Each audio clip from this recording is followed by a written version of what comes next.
Welcome to Startuprad.io, your podcast and YouTube blog covering the German startup scene with news, interviews, and live events. Hello and welcome everybody. This is Joe from Startuprad.io, your startup podcast and YouTube blog from Germany. If you're watching this as a video, you may be able to see that I'm working in a totally different setup. This is because I had to travel to take care of a family member. If you're hearing some background noise, take it as the cozy background sound appropriate for the season, because that is a real fireplace you're listening to in the background. And of course, I do have my always trusted Chris here with me. How you doing in New York? I'm doing great. People are getting ready for Thanksgiving. Weather is great. Cases are rising. Not great, but apart from that, I'm ready. Getting ready to end the year and let 2021 be more fun. Yeah, I know that feeling, just getting it over with. We are bringing you this month in German Startups, November 2020. Welcome to this month in German Startups by Startuprad.io in a transatlantic news recording.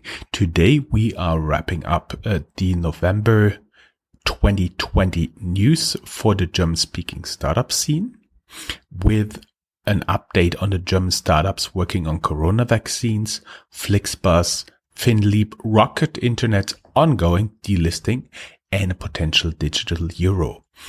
Briefly about our enabler, this recording was made possible by Hsieh Trade and Invest. Learn more about our enabler here, www.invest-in-hessian.com. Housekeeping, time to brag. We have only one thing to say: stay safe at home, everybody. Be grateful for what you have. Chris, we have some top news for our listeners and viewers, right? Yes. I mean, probably the biggest startup story in the world the last month was BioNTech, a German startup that is working on the corona vaccine. They have concluded tests and submitted their vaccine now for emergency approval. They worked together with Pfizer and reported an efficacy rate of 95%. They signed contracts to supply the vaccine in the European Union. Also, the US has their hands on it. And the development left traces in the balance sheet of BioNTech as well. The Rhine-Main, it's based in Rhine-Main, so your region actually. The Rhine-Main-based biotech company generated 220 million euro loss in Q3 in 2020, but now things look very different. And what has been covered a lot in German media about them was that they are a company that is being run by second-generation immigrants. And I think the overall trend we saw with the vaccine so far is really interesting in terms of so many people thought that COVID would lead to a more regional economy everywhere, and that like the days of big companies might be over because people might look for more for small and medium-sized enterprises. But now what we see is a worldwide global corporation of two companies. It's a startup and a giant pharmaceutical company, and it's totally going against this idea of, oh, there is the new regionalization and there is a new way of thinking about startups and economy as this more like local, regional kind of sourced companies. And then we also have CureVac, a company that has a vaccine that is had published only a positive phase 1 data, but still they released. They signed a contract with the European Commission to supply the vaccine as well.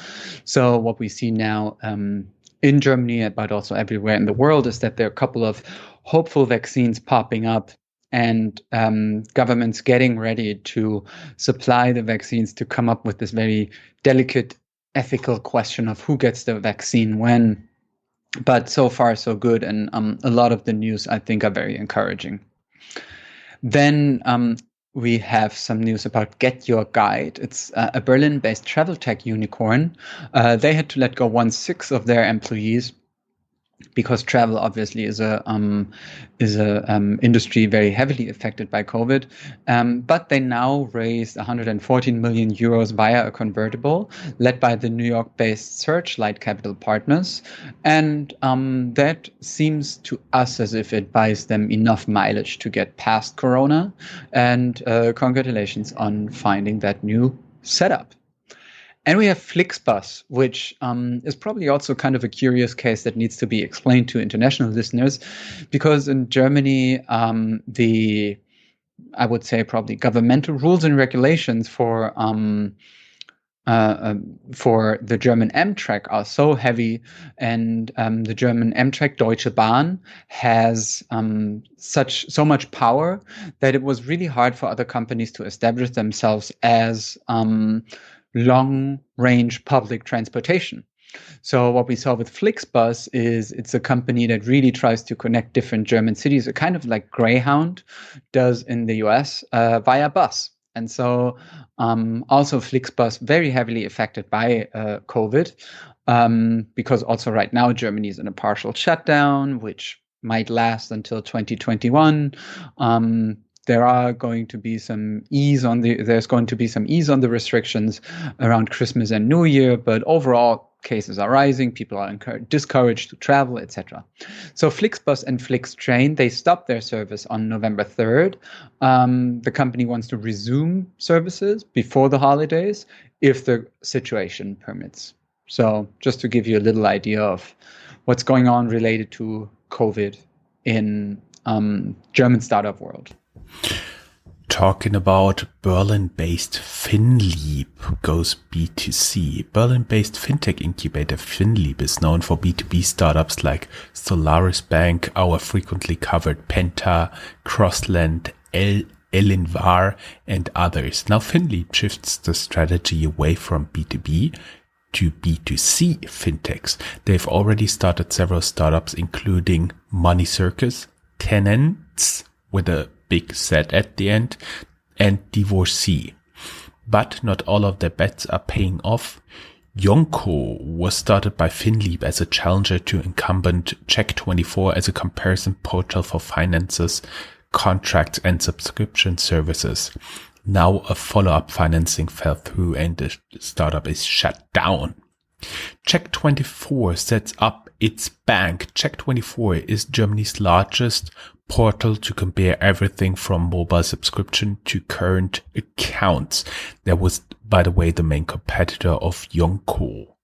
Now other banking groups complain since the newly started bank within the C24 group offers current accounts. We'll see where this leads, but it's interesting that a former comparison portal and just website turns into a bank. And Rocket Internet's ongoing delisting.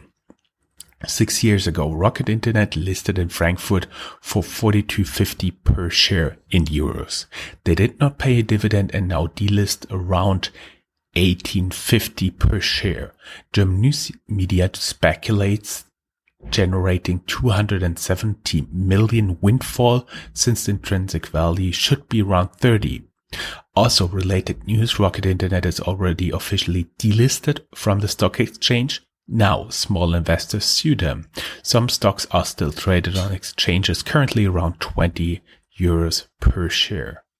Digital euro. The ECB will decide about the introduction of the digital euro already in January 2021, claims a media report. And we do have a better battery live. German media reports a team of German and Dutch researchers has developed a new type of battery which should lead to a range for electric cars of up to 2,000 kilometers, which is 1,240 miles. Chris, you got some more top news for us here, right? We have a female-led initiative about women who rock Berlin's based startup world. They there are a couple of companies and startups that deserve some attention in 2020, including names like Infarm, Cirque, Shippo, Penta, and others. And we have a little write-up about that in our show notes. And then there's the huge topic of Wirecard still going on, probably the biggest startup scandal in Germany in the last couple of years. Just to give you a little reminder again, so what basically happened was that they had assets in their balance sheets which did not actually exist, and turns out that I think it was even up to 1.9 billion euros, which weren't there. And one of the co-founders is still missing. So that is number one in our update here. The former CTO, Jan Marsalek in Munich, is still MIA. I was looking for, like, missing in action. So the authorities are still searching for him. The Wirecard insolvency claims of asset manager DWS amount to 600 million euro too, so 710 million US dollars. So obviously it affects the whole ecosystem in Germany. Santander acquires the technology assets from Wirecard, accelerating their expansion of its merchant payment business. GetNet Financial Times reports a 100 million euro price tag for that. There is the highest court in Germany that ruled that former Wirecard CEO Markus Braun has to appear in person in front of the Wirecard Investigative Committee of the German Parliament to testify. This happened already.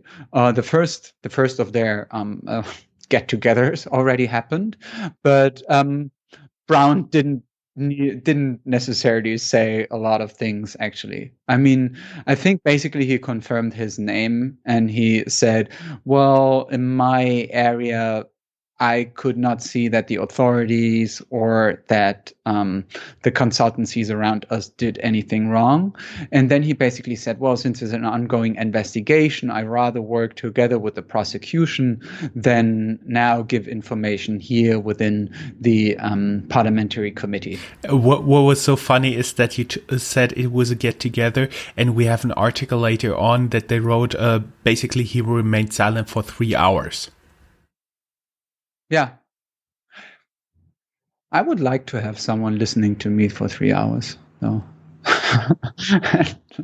And give him my stories. So, yeah. Creditors want more than 12 billion euros from the insolvent payment provider. So far, the liquidator could only raise €500 million with the sale of assets. So it seems as if a lot of money will get lost there. And there's Apex Bank, whose employees traded Wirecard shares, even though this is forbidden by internal guidelines, since the Kreditanstalt für Wiederaufbau Group is engaged in Wirecard. Which brings us a bit more further, even deeper into the ecosystem.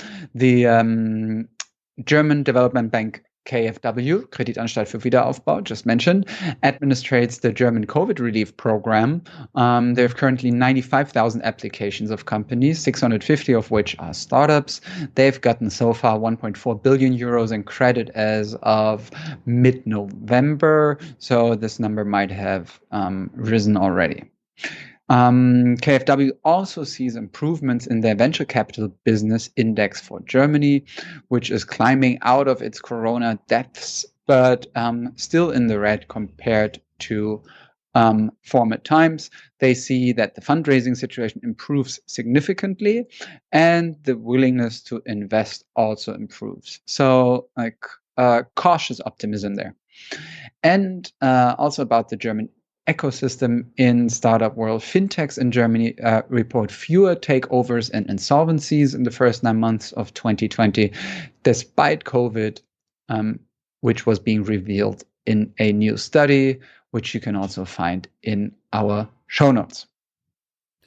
We may add that KfW is not a normal bank, but it's actually totally government owned and administrates only government money, especially money even going back to the Marshall Fund after the Second World War.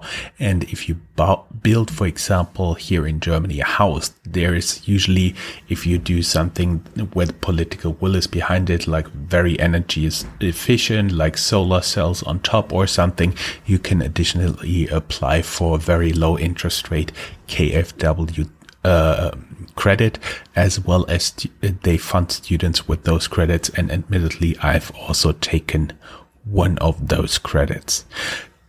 Taking us to the hubs section.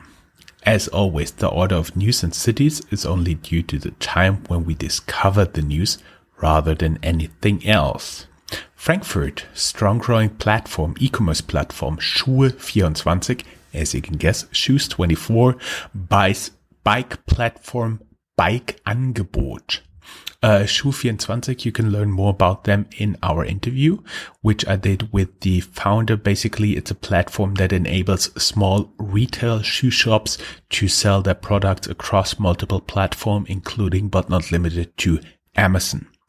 Then we do have one of our guests, Philipp Sandner, professor at Frankfurt School. He wrote on Forbes, do crypto assets and tokenized real estate assets protect against inflation?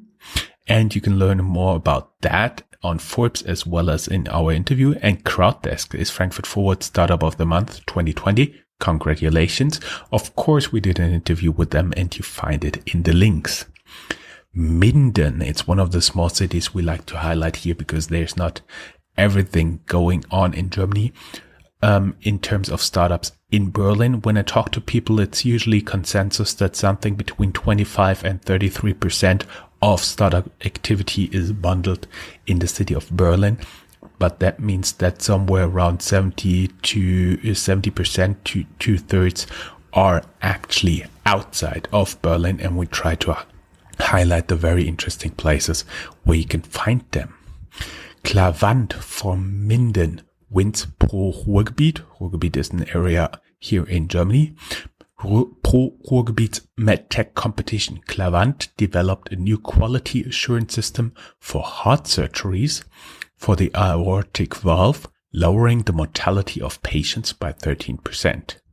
Munich-based listed vacation booking platform Holiday Check suffers from much lower revenue and lets go of 20% of its workforce, pretty similar to Get Your Guide we just talked about. Munich-based Fidor Bank, which was something like a community or challenger bank before this was a thing, was sold in August to Ripplewood Advisors. We talked about that in our news. Now the bank is split up and its IT subsidiary is about to be sold. Hamburg, US-based investor Marlin Equity Partners is filing paperwork to buy Hamburg-based startup Koyo, which offers social intranet software. Another very small town, Lippstadt, Troy, a collection fintech startup from Lippstadt, Germany, raises yet another 7-digit sum, venture capital, from German insurer HDI. Amongst its investors in earlier rounds are, for example, the founders of Raisin. HDI, by the way, is an insurer, and actually it was built for insurance in industry. The real name is Haftungsdach Deutsche Industrie. Very technical term, so just stick with HDI. We are looking a little bit in Austria. Coca-Cola Austria invests in Austria-based startup Gatsby. The company allows ordering takeouts directly from restaurants, and Austria-based job platform for people with disabilities, MyAbility, takes over German competitor CapJob. We are going to Switzerland. UBS to invest $200 million in startup companies. Part of the money is already allocated to Artemis VC fund. The article states UBS is to invest $200 million in fintech startups through a new venture fund that will underpin internal modernization efforts and strengthen strategic partnerships. Let's see how this goes. Chris, you surely got some company news for us, right? Yes, and at first, it is actually some company celebrity news because it's about one of the most famous German soccer players of the World Championship team of 2014, Mesut Özil. He joins the US venture capital firm Class 5 Global as a strategic advisor. So we will see if this is probably a career after his football days, and see what he does there. In fintech news, we see that Finjata, a German factoring startup, still only doing business in Poland, gets a last chance funding round, 3.5 million euros from private investors, 3.5 million euros from the governmental Corona aid package, and is thinking about re-entering the German market. Related to that, founder Sebastian Diemer, who was formerly the co-founder of Germany's once most valuable fintech, which also had to file for insolvency, is now gone from the share owner list of Finjata, which he co-founded. The Berlin-based Solaris Bank deepens its cooperation with the crypto startup Bitwala. You can learn more about Bitwala in an additional link we have, our interview, yes. And we already talked about then Raisin, the fintech, which had to publish 2017 numbers due to German regulations. So the numbers are old, but with 11.9 million euros revenue have been better than N26 at the time with 11 million euros. And as a regular listener, you might remember how about N20. And it was the same kind of regulation that forced McMakler, a Berlin-based real estate platform, to publish its 2018 numbers. They showed that they had lost 19.5 million euros at a 14 million euros revenue in 18. In 19, they lost nearly the same amount of money, 19 million euros, but with more than double the revenue, 31.5 million. 2020 is forecast to be similar, they said, but they also were affected by COVID. They had, like many other larger startups, employees in German Kurzarbeit, which is a system in which companies agree to not fire people and get governmental money for that makes up for their lost revenue. So they secured, in addition to the Kurzarbeit money, a 10 million euro credit. So we don't really know what happens to the Kurzarbeit money right now in the second wave, but in general, this is how things went in spring and summer for them. Last thing for me, food. And food boxes, one of my favorite topics. So what we see also in Germany, but I also saw it here in the US, is that really a lot of those startups are really upscaling their efforts. So in case you are missing your favorite Michelin star cook, it's not a problem anymore because there is now Star Chef Box, which allows you to order home meals from Michelin star chefs in Germany.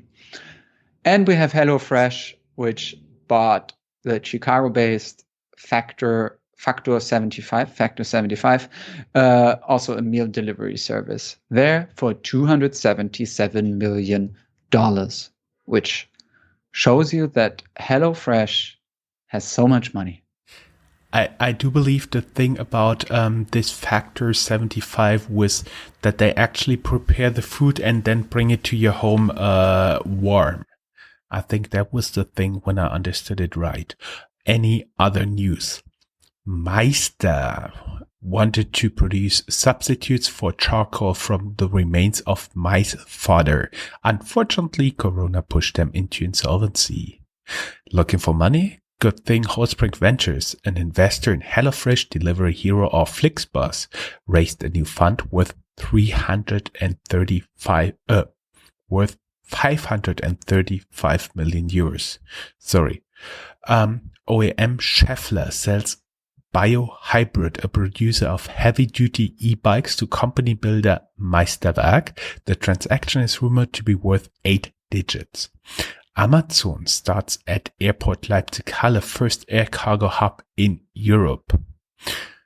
Via our mailbox, we got to know that Tim Chamler, the former CEO of Jones Lang LaSalle Germany, joins PropTech One Ventures as venture partner and investor, and the US-German startup AI Augustus Intelligence became known to the German public in the Amthor affair, where Mr. Amthor, a member of the German parliament, Bundestag, lobbied for the company using actually the official paper of the parliament, which was of course not fine.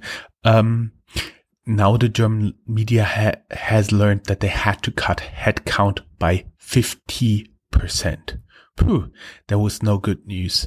But talk a little bit about good news and Thanksgiving. Chris, my friend, what are you actually grateful for? Quite a change of pace, but okay.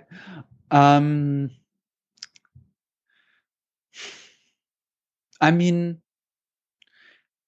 in general, I live in the city of my dreams. I can do the job of a journalist, which is the job of my dreams. I have good friends. I have parents who love me. And I never had to stay a single night in my life in a hospital. So things are quite good, actually. That's me. Great. Looks very good. I'm grateful that my family and friends are safe and healthy, that no one in my family has been struck so far with corona, even though a close family member just had to spend several weeks in hospital, but she's now doing good and everything's fine. I'm very happy and grateful for that, as well as a healthy and happy family, even though I do believe I have the same effect as everybody right now here in times of corona, that living only in the apartment after such a long time really starts to tickle the nerves of everybody. I do believe that's something almost everybody experiences, right? Yeah, you got to get yourself out there, people. Check the outside world. That's my advice. But stay safe. Keep minimum distance and wear a face mask. Thank you very much. Happy Thanksgiving, happy holidays, and we will be back with one more news wrap up this year. Keep in mind, on December 25th, there is the always legendary FinTech review, and that will be the last publication for 2020 for Startuprad.io, December 25th. And then we will start again in the usual publication schedule. In January, we may have a few additional interviews bringing you on Tuesdays this year and starting the next, and we will see what exciting startups we get there for you. Chris, thank you very much for staying with me. Looking forward to do the Christmas edition with you as well. Christmas edition. Get it? Okay. Bye-bye. You're such a good one. That's all, folks. Bye-bye. Find more news, streams, events, and interviews at www.startuprad.io. Remember, sharing is caring.